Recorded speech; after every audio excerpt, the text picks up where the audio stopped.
So we're going to spend a class hour, hour and a half on solving story problems.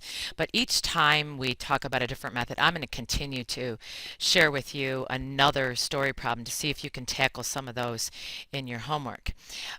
So hopefully you've read this problem. Hit pause if you have not yet. What I like to do after having read a problem is I go to the last sentence and it says determine the printing rates for each printer. So how many lines per minute? So X is the number of lines per minute for that particular printer, and Y is the number of lines per minute for the other one. So that's its speed. So, like our vehicle, if we take our vehicle 70 miles per hour down the highway for 3 hours, we know, we just know that means we've traveled 210 miles. But look at the units. If you take a speed in miles per hour and multiply it by time in hours, you'll get a distance in miles.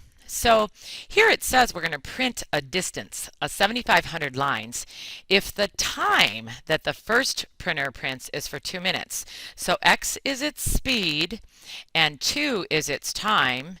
So again, 2 times X would be its speed times its time. The second one prints for 1 times Y, its speed, and they get a distance of 7,500 out of that. Next, it says if the second one prints for 2 minutes, that's the Y, and the first one for 1 minute, that's the X, they get a distance of 9,000 lines. So let's go ahead and multiply one of these equations by a -2. I think I'm going to use this one. I'm going to multiply this equation by a -2. The reason I'm picking this one is this will make this a -2y, and when I put it under here, it'll be right under that, the second equation. So I'm going to rewrite the first equation. So 2x times a -2 is a -4x. 1y times a -2 is a -2y. And 7,500 times a -2 is a -15,000. When I add statements 2 and 3 together, I get a -3x here. The y's, 2y and -2y cancel, and 9,000 and a -15,000 is a -6,000. And when I divide by a -3, I get a positive answer, thank goodness. So the speed for X is 2,000 lines per minute. Next, I'd put that, I think I'll go into this equation because there's just a 1x. Now, actually, you know what? I'm changing my mind. I'm going to put it in here because I want to solve for y. So I'm going to come on over here, and into the first equation, I'm going to put 2 times x, which is 2,000. So 2 minutes times 2,000 lines per minute, plus y equals 7,500. This is 4,000. And when I subtract 4,000 from both sides, I hope I can stop doing that, or you can just kind of envision that I'm subtracting 4,000 here. I would get y's speed is 3,500 lines per minute. Again, I don't mean to be using the calculator so much, but it's just fastest for me to help you to see if I take, and actually in this case, let's not, 2 times x, which is 2,000. 2 times x, that'd be 4,000, plus 1 of y, which is 3,500. Does that equal the 7,500? It sure does. How about here, the second equation? X, which is 2,000, and there's only 1 times it, plus 2 times the 3,500, well, that's 7,000. So does 7,000 plus 2,000 equal 9,000? It sure does, and so I can be sure that my solutions are correct. Let's go to another story. Let's see, we're renting office space. There are 54 offices and there are 2 types.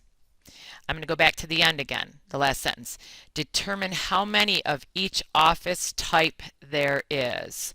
So X will represent the number of offices, and I'm just going to distinguish, I'm going to put that that one rents for $900 per month. And Y is the number of offices, and that one rents for $1,250, so it must be bigger. Or maybe it has more equipment or something. The total rental income, if all the offices are occupied, is $55,600 a month.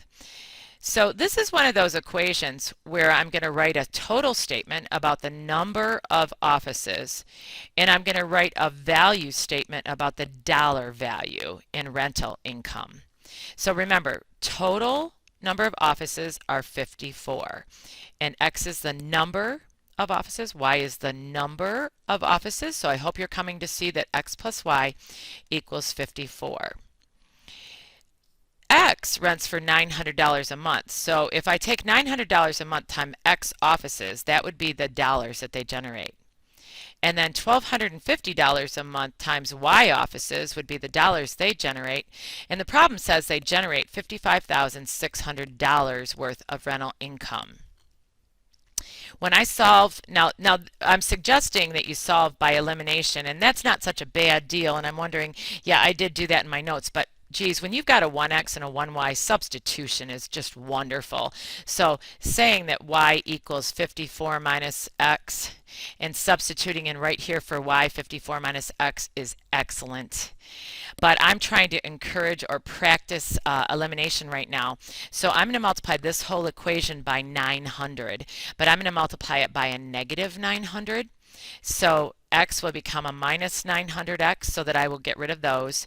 Y will become a minus 900y, and 900 times 54, I have a feeling I haven't done it this way, so I'm doing that real quick, is a negative 48,600.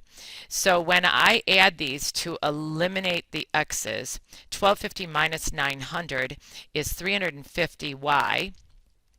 And 55,600 minus 48,000 is 7,000, it looks like. And so when I take 350 and divide it into 7,000, I bet I get 20 offices for Y.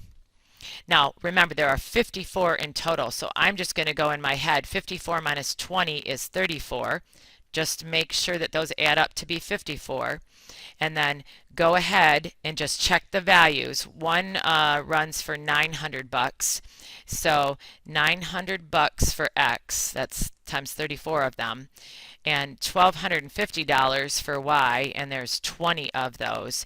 And I want to be sure that that's the $55,600. Good enough. I'm going to let you work on matching these. You know, I'm trying to think. Like, look at this one. Just kind of look at the system. It looks like those you're going to be able to add. And when you do, you'll have 8y equals, and 7 and a negative 8 equals a negative 1. Oh, so number 1 is D. So it's trying to get you to see what you would do. Or maybe this one is use substitution and stuff in for X in this problem of 4y minus 5. So 5 times, oh, it looks like E is the answer because we've stuffed in the 4y minus 5 in for X into that statement. You go ahead and finish these out. We're going to move into now solving a system of equation in the next section by what's called determinants. So geez, we've graphically solved them, we've solved by substitution, and we've solved by elimination, and we've got one more method.